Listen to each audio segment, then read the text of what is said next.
Hi, boys and girls. We're going to continue talking about Julius Caesar, one of the most famous Romans to ever live. He really was sort of an amazing person, very driven, very intelligent, probably a really good politician, which, I'm not sure how fabulous that is to be a great politician, but it certainly did advance his career. We need to talk a little bit about what a civilization is. Do you remember? A civilization, oh, sorry, I've got that phone going off. A civilization is a group of people living together in a well-organized way. So think what you know about ancient Rome at this point. People in a civilization build cities. Did the Romans build cities? People in civilizations have a writing system. Did the Romans have a writing system? People in civilization have leaders and laws. Did the Romans have leaders and laws? They practice religions. Did the ancient Romans have religions? Mm-hmm. And they grow their own food by farming. They have people doing different jobs. Yes, ancient Romans did all of these things. They were definitely considered a civilization. Let's continue. Today you're going to hear about a conqueror, someone who takes over countries, lands, or areas belonging to other people. A dictator, a ruler of a country who's not elected by its people and who has absolute power. Resolve. To resolve something means to settle or solve something, to find a solution, to solve solution. Mm-hmm. A siege is an attack of a protected area by an army or group to defeat that people defending it and to gain control of that area. Uncivilized means having complete disregard for or no knowledge of the proper way to behave. Barbaric or crude is uncivilized. So we're going to continue. Fill in these blanks for me. See if you can do that. At first, Julius Caesar was to become a but a family feud caused him to be a instead. Julius Caesar was to become a priest to Jupiter, but a family feud caused him to be a soldier instead. After serving in the army, what was Julius Caesar awarded for his bravery? The civic crown. With whom did Julius Caesar form an alliance, and what problem did they work to solve together? Well, Julius Caesar formed an alliance with Pompey to gain things that they wanted: land and power. Julius Caesar served as a consul, a very powerful position. After that, he went on to serve as proconsul. What area did he hope to conquer as proconsul? The land north of Rome, present-day France, which he called Gaul, and Germany, where the people were considered to be barbarians by many Romans. So let's listen carefully to learn more about the life of Julius Caesar. As you heard in the previous read aloud, Gallic soldiers from Gaul, were not able to put up much of a fight in some areas, and so Julius Caesar thought he was going to be able to conquer Gaul quite easily. The Romans thought the people of Gaul were uncivilized and they wanted to conquer them so they would adopt Roman ways and culture. If a group of people is considered uncivilized, it means that they're viewed as having a complete disregard for or no knowledge of the proper way to behave. So the Romans thought the Gauls did not know how to behave properly. But the Gauls, led by a powerful Gallic chieftain named Vercingetorix, rose up and rebelled against him. Vercingetorix united several powerful Gallic tribes, and for a few months it appeared as though the Gauls might be able to succeed against the Roman conqueror. Unfortunately for the Gauls, Julius Caesar and his legions would not be easy to defeat. Caesar's men would follow him anywhere. Julius Caesar was loved by soldiers because he favored being out in front of his army, fighting alongside the common soldier. His men respected him for it, even though it may have terrified them to see their leader so close to danger. Do you remember a Greek conqueror whose men followed him with such loyalty because he always led the charge into battle? You learned about him last year, Alexander the Great. Aside from being courageous, Julius Caesar was a brilliant commander.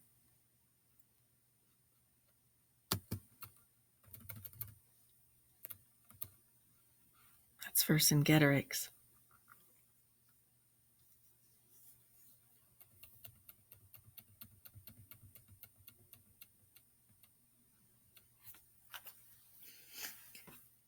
He kept up with the latest in Roman technology, and his armies fielded weapons that the Gauls had never imagined. Julius Caesar favored the ballista in battle, which is like a giant catapult or crossbow used to throw weapons. The Gauls were terrified when they faced the ballista on the battlefield. This was a Roman invention. Julius Caesar put all his technology to use in one particular siege, the battle in which he finally defeated Vercingetorix. A siege is a long, drawn-out battle in which one army has retreated behind the fortress walls of its city, and the other army surrounds the fortress and tries to break in. A siege could last many months or even years to resolve, and if one army could not break down the city walls or climb over them, then they would wait until the defenders in the city ran out of food or water. Thanks to the ballista and other weapons used in battle, Julius Caesar was able to force the Gallic chieftain Vercingetorix to surrender.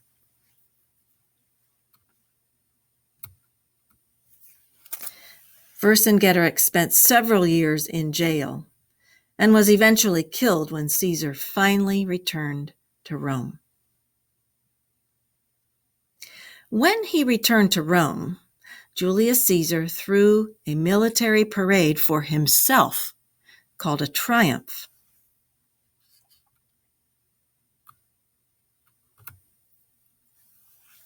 In this parade, Gallic warriors were in chains. What do you think happened to those Gallic warriors? They probably became slaves. You're right. They were conquered, brought back to Rome, and became slaves. Commander Julius Caesar and his soldiers marched around Rome, showing off prizes and basking in cheers and applause from the citizens of Rome. While Julius Caesar had many admirers, he still had many enemies. And to his enemies' horror, Julius Caesar had returned to Rome more powerful than ever. Before marching his army into Rome, Julius Caesar had led his legions across the Rubicon River in northern Italy and then south into the city of Rome. Marching an army into Rome was against an old Roman law. By crossing the Rubicon River, Caesar was perceived as a threat who might try to take over the government.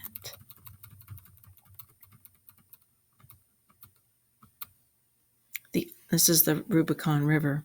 Caesar bringing his armies, crossing the Rubicon. The saying crossing the Rubicon is used today to describe an action that is brave, daring, and often reckless.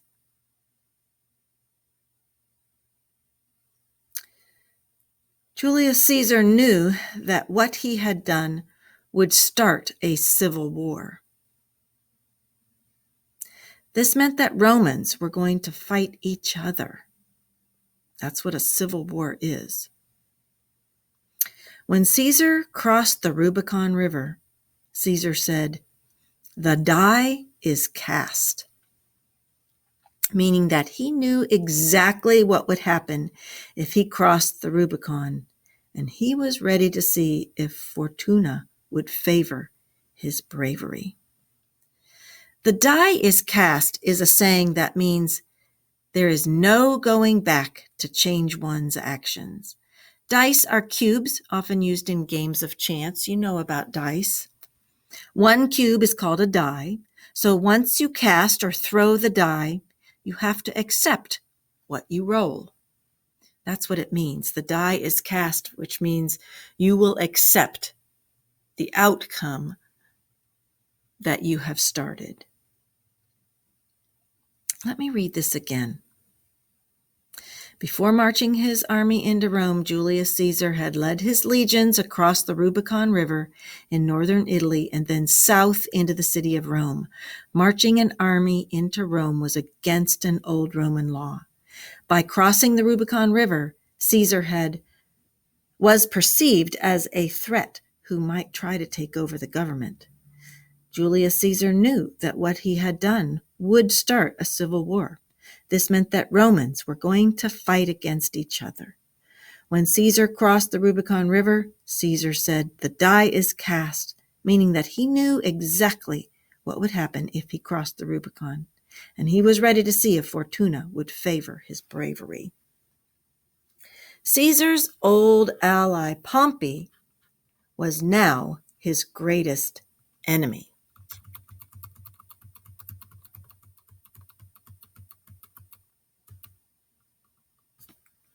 Pompey did not like all the power and glory Caesar had.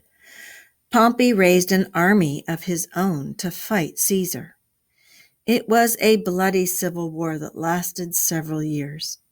Through it all, Julius Caesar remained a hero to most plebeians. During his time in Roman politics, Caesar preferred passing laws that favored the lowly over the rich in Roman society and members of the Senate. In the end, Caesar's army won the civil war, and Pompey was killed. Caesar unexpectedly had mercy on many of his other enemies within Rome. Rather than kill all his enemies, as most ancient Roman leaders would have done, Caesar tried to heal the wounds of civil war by trying to unite Romans. Caesar was now the dictator of Rome, meaning he was the main ruler who could make decisions without needing the approval of consuls. This was very different from the process of checks and balances which the Romans had relied upon to control the power of the consuls. Julius Caesar and his armies continued to conquer other lands, extending Rome's influence throughout nearly all of the Mediterranean.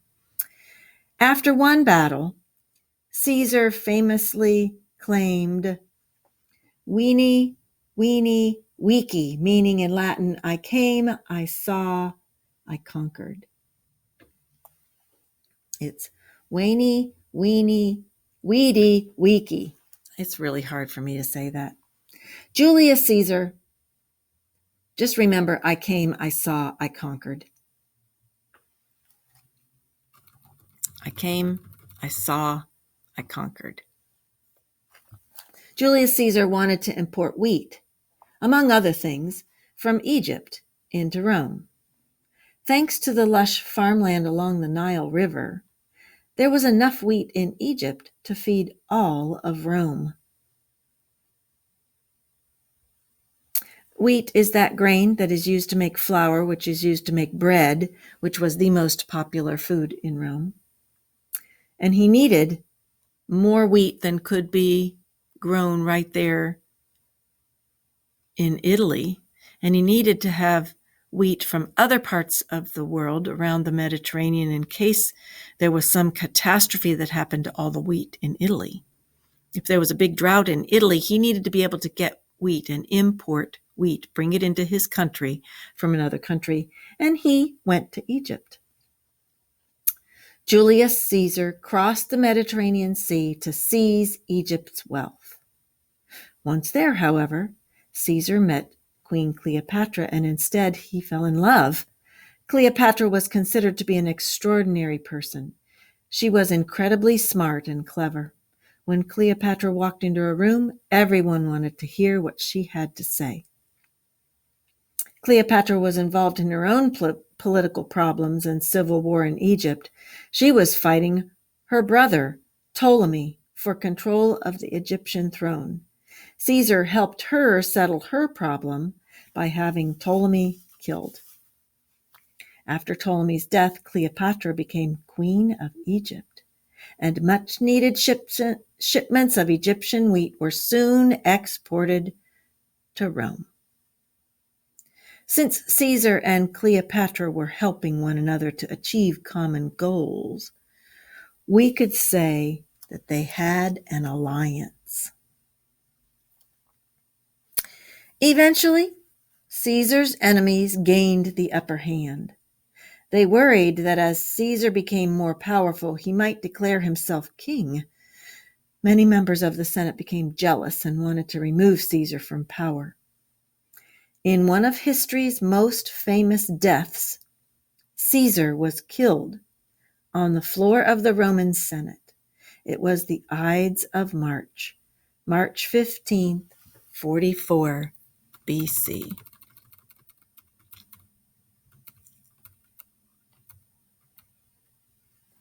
"60 Roman senators, led by Junius Brutus, secretly plotted to murder Caesar in the Roman Senate. According to legend, Julius Caesar's last words were, "Et tu, Brute?" which means, "And you, Brutus?" Caesar was surprised to discover that Brutus, someone he considered an ally, was part of the plan to murder him. For all the troubles he faced during his time as dictator of Rome, Julius Caesar died a hero in the eyes of most Roman people. Now, he died on the Ides of March, March 15th, 44 BC. That means 44 years before Christ, before Jesus was born, before the Common Era. The word Ides means middle and refers to the middle day of the month. Another famous saying related to ancient Rome is, "Beware the Ides of March." It's a warning to Julius Caesar about his own upcoming death in the play Julius Caesar by William Shakespeare.